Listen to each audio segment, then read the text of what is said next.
Okay, I've seen a couple of videos relating to this inflator, and in some of the reviews people have said, is there a way of letting it stay on instead of standing there in front of the tyre until the tyre inflates? So I've just done a video of how to remedy this situation, and here it is.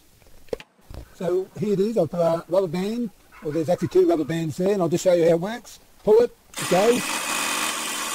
If that's clear, stop, goes. And it's a very simple procedure, and takes about 10-20 seconds to do. We'll show you now. Here we have two rubber bands, and all you have to do, as you can see, just knot it up like this, like that.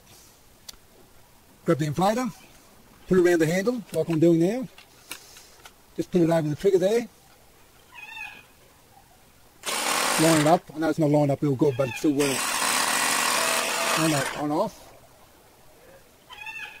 And it's done. I think I've done it in about 5 seconds, so it's not the hardest thing to do, but for the people that like to keep their inflator just going without sort of standing there, well, that's about it.